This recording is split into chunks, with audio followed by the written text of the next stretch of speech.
For the past many years, Bulgaria's railways have mostly been known for being slow and outdated, with trains that look like they are about to fall apart and often covered in extreme amounts of graffiti.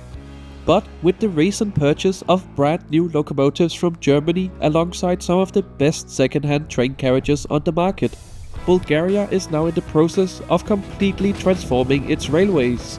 Stations are being upgraded, infrastructure is being improved, and now the rolling stock is finally changing too.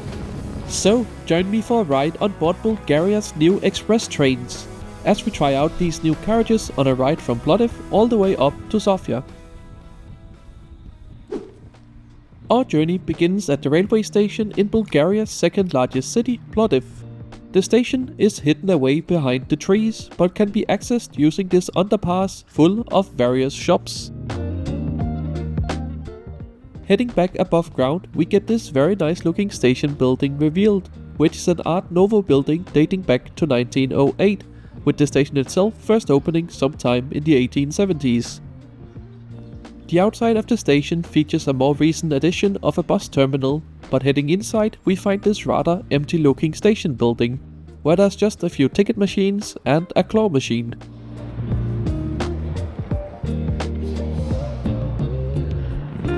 But if we go further into the station, there's also a large ticket office, which still sees heavy use here in Bulgaria, although ticket machines and online ticketing is becoming more commonplace.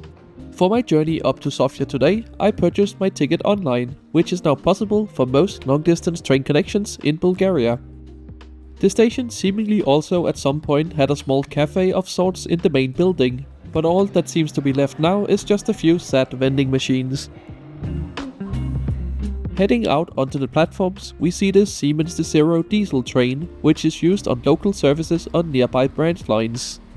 I also spotted one of these trains coming into the station yesterday on the nearby Youth Hill, which offers some great views of the city and railway station. Plovdiv Station itself is currently undergoing a complete overhaul, upgrading the platforms and passenger facilities, as well as redoing pretty much all of the track and signaling systems, which, once complete, should provide a more reliable railway for the more than 100 trains that use the station every day. However, this morning the station was fairly quiet, with the only thing visible being this shunter parked with some Turkish sleeper carriages. This is the Istanbul to Sofia night train, which must have been running late, as back when I filmed this it was meant to be attached to the 7 AM train to Sofia, which now left almost 1 hour ago.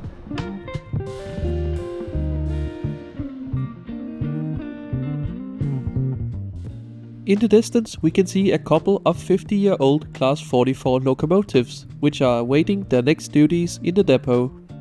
Anyway, enough about other trains. Here comes the service we will be catching, having started its journey around 2 hours ago in Svilengrad, near the tri-point border with Greece and Turkey.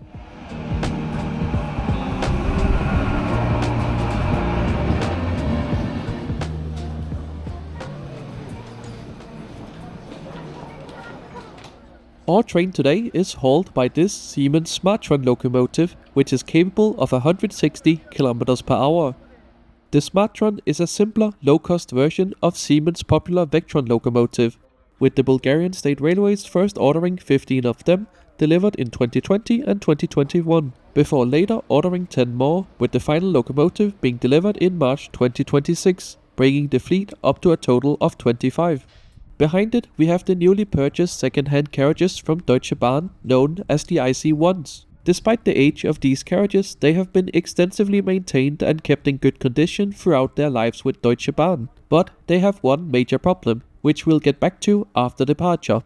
And before we depart, I noticed that they attached the Turkish sleeper carriages to our train. I wonder how many instances there's been of German carriages working together with Turkish ones in the past.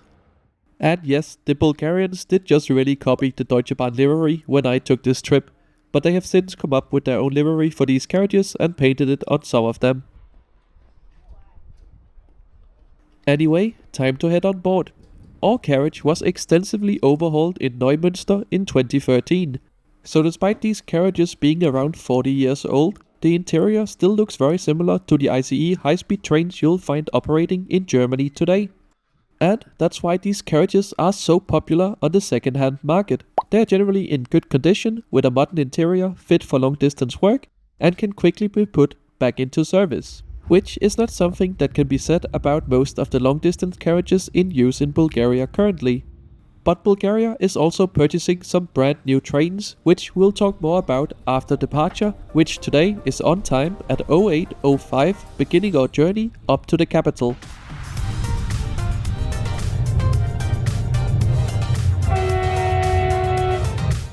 We leave Plovdiv heading west, with the Rhodope mountains visible to the south from our train.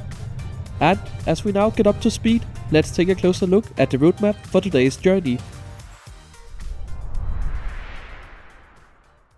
We're on board Intercity Fast 1612, which started this morning down in Svilengrad and made several stops before coming up to Plovdiv, where we joined the train.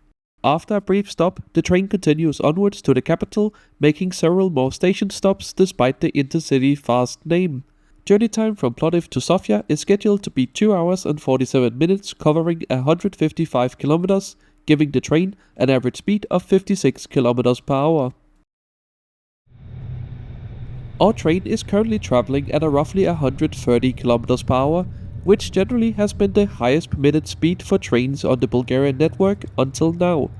But this is changing with infrastructure upgrades and new rolling stock like these IC1 carriages and the Smartron locomotives, eventually allowing for 160 km per hour on select upgraded lines. And speaking of the IC1 carriages, let's take a closer look at the seats. They seem to have been left mostly untouched from the Deutsche Bahn days, and that's probably not a bad thing. I mean, you can tell there's a bit of wear and tear on these seats, but it's generally functional. There's a large and sturdy tray table, there's a storage pocket, you'll also find a personal bin. The seat itself features a soft head cushion with a winged headrest that is supported nicely by the rest of the seat's ergonomic design with a good amount of padding in the base. There's also a movable armrest, which is nicely padded too. Below the seats you'll also find a power outlet shared between the two seats, as well as the recline button. Overall, I find the seats comfortable, and at least in this carriage they were still in a fine condition. However, one thing that has been removed since these carriages left Germany is the onboard Wi-Fi, as there's currently nothing. Next, our train arrives at the important junction station at Septemvri, which offers a connection to the Rhodope narrow gauge railway, one of the last active narrow gauge railways in the Balkans, taking trains on a challenging route deep into the mountains towards Bulgaria's ski resort towns. Let me know in the comments if you would like to see a video on this unique railway. Anyway, our train will also now head into the mountains, but on a slightly less challenging route. Nonetheless, Bulgaria is currently in the process of upgrading the entire Plovdiv to Sofia route, with new tracks, a smoother alignment, and even a few strategic stretches of completely new railway line. The works are very visible here in the mountains, and once this heavily delayed project is finally completed, hopefully within the next couple of years, journey times between Plovdiv and Sofia should be reduced from around 2 hours and 30 minutes to under 90 minutes. And to go along with the major infrastructure upgrades like this, Bulgaria is also ordering brand new trains. The first of 25 new Skoda trains from the Czech Republic have recently started testing in Bulgaria and will eventually mostly be deployed on regional services, while a further 35 Alstom Coradia Stream trains are also on the way for longer interregional routes. So now all that remains to be seen is whether all of this investment will actually result in a better, faster and more comfortable railway.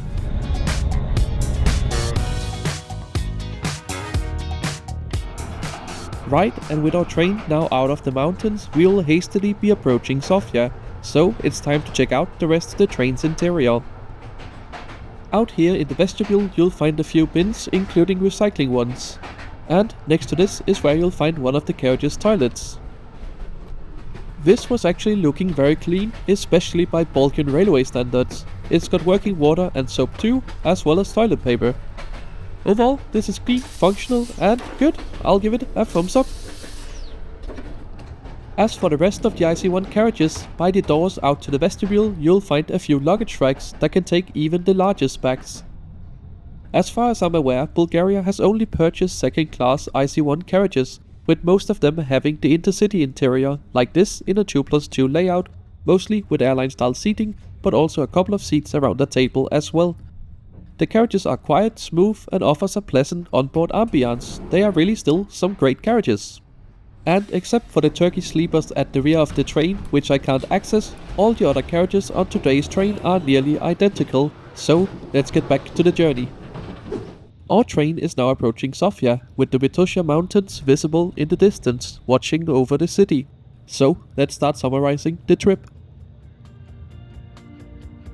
The IC1 carriages seems like a great addition to Bulgaria's railway, allowing for quick modernization of many long-distance trains that are currently operated with very old rolling stock. The only real issue I can see with these carriages is that the air conditioning system is known to be quite weak and prone to failures. And as these carriages do not have opening windows, that could get very brutal in the hot Balkan summers. But maybe this is something that can be fixed with some ingenious Balkan engineering solution in the Bulgarian railway workshops.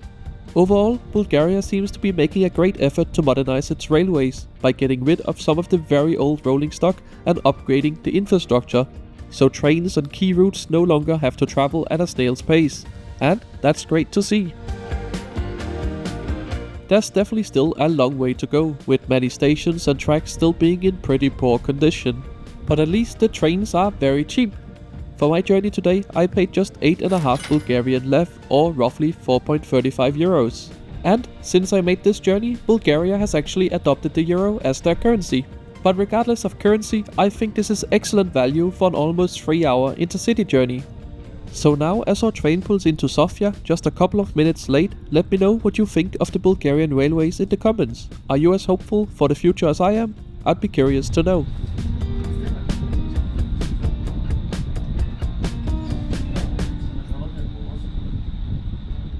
Thank you so much for joining me in this video today. If you liked it, make sure to subscribe to the channel. And if you want to give the channel a little extra support, consider joining the membership program, where for just a couple of euros every month you get early access to all my videos, as well as exclusive travel updates. And to continue your journey, why not watch my video on what might just be the worst train in all of the Balkans by clicking the card on screen now. Thanks for watching.